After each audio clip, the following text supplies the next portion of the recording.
Finally दोस्तों आज आप सबके लिए कक्षा 12वीं विषय राजनीतिक शास्त्र जिसे इंग्लिश में पॉलिटिकल साइंस कहते हैं, यह चैप्टर 1 है जिसका नाम शीत युद्ध का दौर है, जिसमें आपको full explanation plus subjective plus MCQ कराने वाले। और आपका पार्ट 1 हो गया है। अगर आपने पार्ट 1 नहीं देखे तो जाके जरूर देखिए ताकि आपको पार्ट 2 समझ में आ जाए। अगर आप पार्ट 1 नहीं देखते हैं तो आपको पार्ट 2 नहीं समझ में आने वाले, पहले बता देते हैं। तो अब अगर आप पार्ट 1 देखना चाहते हैं तो यहाँ पर लिंक है, यहाँ पर जाके आप क्लिक कर सके देख सकते हैं, या तो चैनल के डिस्क्रिप्शन में भी मिलेगा, वहाँ से भी जाके आप देख सकते हैं। तो चलिए यहाँ से स्टार्ट करते हैं। और स्टार्ट करने से पहले मेरे दोस्त एक बात आपको बताते हैं कि अगर आप फुल एक्सप्लेनेशन कर लेते हैं तो आपको सब्जेक्टिव में थोड़ा सा भी दिक्कत नहीं होगा, प्लस एमसीक्यू में भी आपको दिक्कत नहीं होगा। तो ये आपका आज जो है सेकेंड पार्ट है, ये कंप्लीट हो जाएगा तो सब्जेक्टिव भी आपका करा देंगे, उसके बाद एमसीक्यू करा देंगे। तो पार्ट 1 जाके आप जरूर देखिएगा, जिसका लिंक आपको डिस्क्रिप्शन में और सबसे आसान भाषा में आपको हम बताए हुए थे, ठीक है। तो कोशिश कीजिए एक बार जाके जरूर देखिएगा, ठीक है। उससे पहले अभी तक चैनल सब्सक्राइब नहीं किया तो सब्सक्राइब कर लीजिए। सब्सक्राइब करने कोई पैसा नहीं लगता, इससे हमें भी थोड़ा सा अच्छा लगता है कि हाँ कोई स्टूडेंट तो सब्सक्राइब किया है। और बेल आइकन को ऑल जरूर कर लीजिएगा ताकि जितने वीडियो डालेंगे उसका नोटिफिकेशन आपके पास जरूर आएगा। चलिए यहाँ से स्टार्ट करते हैं। और स्टार्ट करने से पहले आपको बता दें कि मेरे दोस्त यहाँ से ये सब जो है आपका हो गया। शीत युद्ध का अर्थ क्या होता है, इन सब के बारे में, शीत युद्ध का परिचय क्या है, देख सकते हैं आप। पार्ट 1 में जाके देखिए तो बहुत बेहतरीन तरीका से आपको समझाया हुआ है। शीत युद्ध की शुरुआत कैसे हुई थी, इंपॉर्टेंट टर्म क्या है, दो महाशक्ति का उदय कैसे हुआ, जैसे यूएसए और यूएसआर, इन देशों का कैसे क्यूबा मिसाइल संकट हो गया, इन सब के बारे में हम आपको पहले ही भी बता दिए। तो जाके आप जरूर देखिएगा तभी आपको ये समझ में आने वाले, ठीक है। अब चलिए यहाँ से हम बात करेंगे। अब यहाँ पर आता है अब यहाँ पर पार्ट 2 से यहाँ से हम स्टार्ट करें, ठीक है। तो यहाँ पर पार्ट 2 में क्या कहा जा रहा है आप देखते चलिए धीरे धीरे, ठीक है। चलिए अब यहाँ पर कह रहा है कि महाशक्तियों के सैनिक गठबंधन, क्या कहा है, महाशक्तियों के सैनिक गठबंधन, क्या कहते हैं, मिलिट्री। देखिए जैसे भारत में ये हो गया, वहाँ के किस प्रकार का सैनिक कार्य करता है और यह कैसा सैनिक है, इन सब के बारे में ये यूएसए और यूएसआर के बारे में बात किया जा रहा है। तो सबसे पहले हम समझेंगे यूएसए, जिसे संयुक्त राज्य अमेरिका बोला जाता है, यूनाइटेड स्टेट ऑफ अमेरिका, ठीक है। तो ये आपके यूएसए के बारे में पहले बात करेंगे, उसके बाद यूएसएसआर के बारे में बात करेंगे, ठीक है।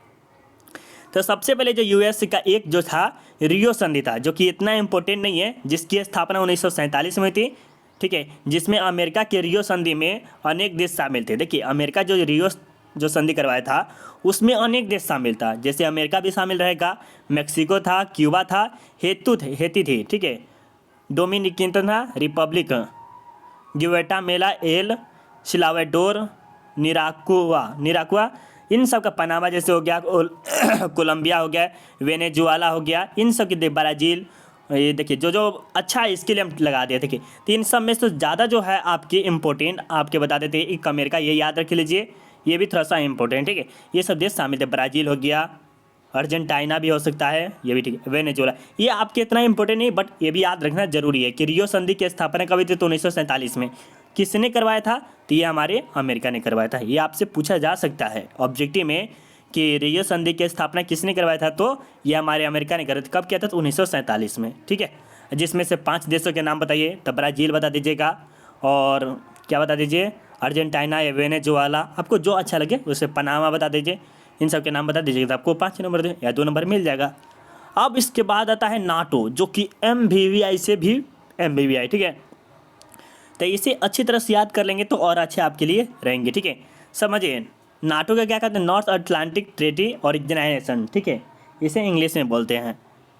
नाटो अमेरिका के एक सैनिक संगठन है जिसकी स्थापना 4 अप्रैल 1949 को हुई थी। अब समझिए ये क्या है, नाटो का एक, ये जो नाटो है वह अमेरिका के एक सैनिक गठबंधन है, ठीक है, जिसकी स्थापना जो हुई थी 4 अप्रैल 1949 को हुई थी, ठीक है। इसमें यह देश शामिल है, जैसे मतलब कह सकते हैं कि इसमें 5-6 देश अभी शामिल हुआ, जैसे देखिए अमेरिका हो गया, कनाडा हो गया, आइसलैंड हो गया, नॉर्वे हो गया, ग्रेट ब्रिटेन हो गया, नीदरलैंड हो गया, लक्समबर्ग हो गया, डेनमार्क हो गया, बेल्जियम हो गया, पुर्तगाल हो गया, फ्रांस, इटली, यूनान, तुर्की, पश्चिम जर्मनी एवं स्पेन। मतलब इतना देश इसमें किसमें, नाटो में अभी शामिल है, और आगे चलेगा तो और ज़्यादा शामिल। जब 4 अप्रैल 1949 को इतने देश शामिल हुए थे, ठीक है। और ये किसका है, तो अमेरिका का। ये भी ऑब्जेक्टिव में पूछा जा सकता है कि नाटो की स्थापना किसने करवाया था, तो अमेरिका ने करवाया था, ठीक है। चलिए, अब इसके बाद आंजस होता है, ये थोड़ा सा इम्पोर्टेंट नहीं है, लेकिन सीटो आपका इम्पोर्टेंट है, जिसकी स्थापना 1924 में होती, और ये भी किसके, अमेरिका के द्वारा है, जिसमें Britain, France, Australia, New Zealand, Philippines, Thailand व पाकिस्तान शामिल है। किस में से 8 शायद होगा, देखिए 1 2 3 4 5 6 7 1 8, ठीक है। ये भी पूछा जाता है, ज़्यादा तो नहीं, बट एक ये भी पूछा जाता है कि सीटों की स्थापना किसने किया, तो अमेरिका ने करवाया था। इसमें कुल कितने देश है, तो 8 देश शामिल हुए थे, ठीक है। इसकी स्थापना हुई थी 1954 में। ये भी आपको समझ में आ गया। बगदाद भी ऐसा ही है, उसी प्रकार का थोड़ा सा इंपॉर्टेंट है, जिसकी स्थापना 1955 में थी। द्विपक्षीय सुरक्षा संध्या, ये भी आप याद रखिएगा तो अच्छा है, जिसमें 2 ही पक्ष का था, ठीक है, एक पक्ष इधर का, एक पक्ष इधर से। समझिए, एक पक्ष किधर से था, तो जापान व ताइवान के साथ। जापान जो था किसके, ताइवान की तरफ से। फिलीपींस के साथ, दक्षिण कोरिया के साथ, दक्षिण वियतनाम के साथ, इन सब के साथ क्या था, जीरो हुआ था, ठीक है। ये सैनिक से था। देखिए, आप तो यहाँ पर पढ़ ली किसके, USA के पढ़ ली, मतलब कि अमेरिका के बारे में आपने पढ़ लिया। अब आपको बात करेंगे किसके, USSR के बारे में, जो कि ये सोवियत संघ है, जो कि अभी वर्तमान में रसिया के नाम से भी जाना जाता है, ठीक है। तो इसमें जो सबसे इम्पोर्टेंट है वर्षा संधि, ये सबसे ज़्यादा इम्पोर्टेंट भी, जिसकी स्थापना 1955 में। इसकी स्थापना किसने किया था, तो सोवियत संघ ने किया था। किसकी, वर्षा संधि की स्थापना किसने की थी, तो सोवियत संघ थी। और इसमें कौन कौन से देश शामिल थे, तो सोवियत संघ हो गया, पोलैंड हो गया, हंगरी हो गया, रोमानिया हो गया, बुल्गारिया हो गया, चेकोस्लोवाकिया हो गया, अल्बानिया हो गया, व पूर्वी जर्मनी हो गया। इसमें भी शायद 8 या 9 ऐसे ही शामिल था, 1 2 3 4 5 6 7 8, इसमें भी 8 देश है। ये इम्पोर्टेंट ज़्यादा खास कर रखता है, ये आपके लिए USSR के लिए वर्षा संधि, और नाटो अमेरिका के लिए नाटो सबसे इम्पोर्टेंट है। देखिए, इसमें जो आपके इम्पोर्टेंट है अमेरिका में सबसे ज़्यादा नाटो, जिसकी स्थापना हुई थी 4 अप्रैल 1949 को। ये ऑब्जेक्टिव में बहुत बार पूछा गया है। और इसमें है जो USSR में, ये हमारे सोवियत संघ जो हो गया, ये बहुत ही इंपॉर्टेंट है, ठीक है, वर्षा संधि। तो ये आपको याद हो गया। चलिए, अब आगे चलते, स्थिति एवं तनाव श्रृंखले। स्थिति एवं तनाव, तनाव मतलब समझते हैं कि नहीं होता है तनाव की डिटेंट, ठीक है, उसकी तरफ होता है तनाव, ठीक है। सॉरी दोस्तों, जो गर्मी है वो बहुत ज़्यादा है, तभी तो आप सबको वीडियो मिल पा रहा है। और ये जो वीडियो शूट हो रहा है आपके रूम से हो रहा है, अगर बाहर से अगर हम कर रहे तो अभी शादी विवाह भी ज़्यादा, इसीलिए नहीं कर रहे, ठीक है। अब समझिए, शीतयुद्ध एवं तनाव श्रृंखले, ठीक है। ये जो शीतयुद्ध था, जिसमें 2 देश था इसमें, ठीक है, इसके कारण ही शीतयुद्ध हुआ।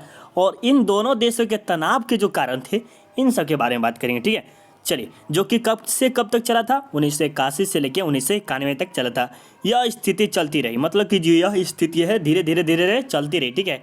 रीगन 1981 में सोवियत संघ के राष्ट्रपति बने। कौन, आपसे पूछा जा सकता है कि 1981 में सोवियत संघ के राष्ट्रपति कौन बने थे, रीगन बने थे। ये आपके ऑब्जेक्टिव में 1 मार्क्स का आ सकता है, ठीक है। चलिए, अब बात करते हैं, उसके बाद 1985 में गोर्बाचेव सोवियत संघ के राष्ट्रपति बने। कौन बने, गोर्बाचेव। ये ज़्यादा खास इंपॉर्टेंट है कि 1985 में कौन बने थे, तो गोर्बाचेव। ये क्या करते हैं, इस्तीफा भी करते थे, ठीक है।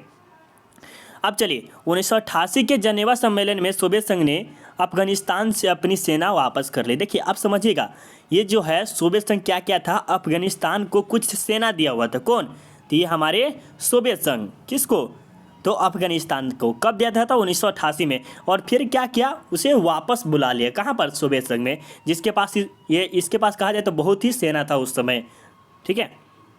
चलिए, अब उसके बाद करते हैं 1991 के खाड़ी युद्ध में सोवियत संघ व अमेरिका ऐसे मित्र राष्ट्र बने गए जैसे वह दूसरे विश्व युद्ध के समय थे।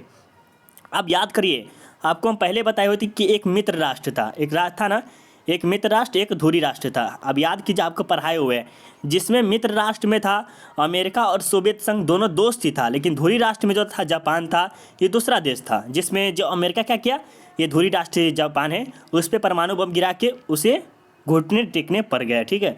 ये आपको हम पहले बता दिए थे। तो उसी प्रकार क्या किया, 1991 में खाड़ी के युद्ध जब हुआ था, उस समय सोवियत संघ और अमेरिका एक मित्र बन गए। कब, दूसरे विश्व युद्ध जैसे, ठीक है। 1991 में सोवियत संघ के विघटन के साथ ही शीत युद्ध का अंत हो गया। जब 1991 में हुआ तो सोवियत संघ का विघटन हो गया, जो कि शीत युद्ध कहते हैं, उसका अंत हो गया। नहीं, तीसरा विश्व युद्ध नहीं हुआ, ठीक है। अब बात करते हैं 2 ध्रुवीयता विश्व का आरंभ, क्या करा जाए कि 2 ध्रुवीय विश्व का आरंभ। दोनों महाशक्तियां विश्व के विभिन्न हिस्सों पर अपने प्रभाव का दायरा बढ़ाने के लिए तुली हुई थी। अब समझिए कौन कौन देश था। यूएसएसआर और यूएसए, दो देश थे जो क्या कहते थे, दोनों महाशक्ति देशशाली था। वह विश्व पे अपना जो हिस्सा है, प्रभाव या दायरा कुछ था, वह अपना शासन क्या करना चाहते था, लगाना चाहते थे, तुली हुई थी। लेकिन क्या हुआ, यह असंभव था। ठीक है, दुनिया दो गुटों के बीच बट गई थी। जो दोनों मित्र थे वह क्या किया, अलग अलग हो गया। यह विभाजन सबसे पहले यूरोप में हुआ और पश्चिम के अधिकतर देशों ने अमेरिका का पक्ष लिया, जबकि पूर्वी यूरोप सोवियत खेमे में शामिल हो गया।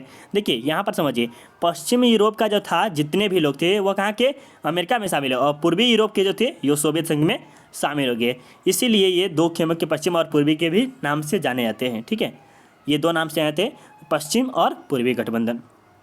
तो चलिए इसके बारे में भी समझ लेते हैं कि पश्चिम गठबंधन क्या होता है और पूर्वी गठबंधन क्या होता है। तो समझिए, ये अप्रैल 1949 में उत्तर अटलांटिक संधि संगठन नाटो की स्थापना हुई। आपको पता है कि नाटो की स्थापना 4 अप्रैल 1949 में हुई थी, जो कि उत्तर अटलांटिक संधि के द्वारा हुई थी। ठीक है, जिसमें 12 देश शामिल थे। क्या थे, 12 देश शामिल थे। यदि उत्तरी अमेरिका अथवा यूरोप के किसी भी देश पर हमला होता है तो संगठन में शामिल सभी देश अपने ऊपर हमला मानेगा। नाटो में शामिल देश, हर देश एक दूसरे की मदद करेगा। अब समझिए, ये जो नाटो का बहुत ही अच्छा रोल है, और ये समझिएगा अभी भी फ्यूचर चल रहा है। वर्तमान में देखिएगा यूक्रेन, आप जानते होंगे यूक्रेन और रसिया जो एक ही जगह के नाम है। जैसे देखिए यहाँ पर हम मैप बना देते हैं, और ये क्या, यूक्रेन है, ये रसिया हो गया। ठीक है, ये पूरा रसिया, लेकिन ये क्या कहते हैं, ये नाटो में शामिल हो गया। कौन, यूक्रेन। और ये रसिया चाहता था कि ना इसमें नहीं शामिल हो, रसिया चाहता था, और ये बहुत ही अच्छा भी किया था यूक्रेन पर हमला करके भी। तो क्या ये नाटो जो है, जिसकी स्थापना 4 अप्रैल 1949 को हुई, जिसमें कितने देश थे, 12 देश थे।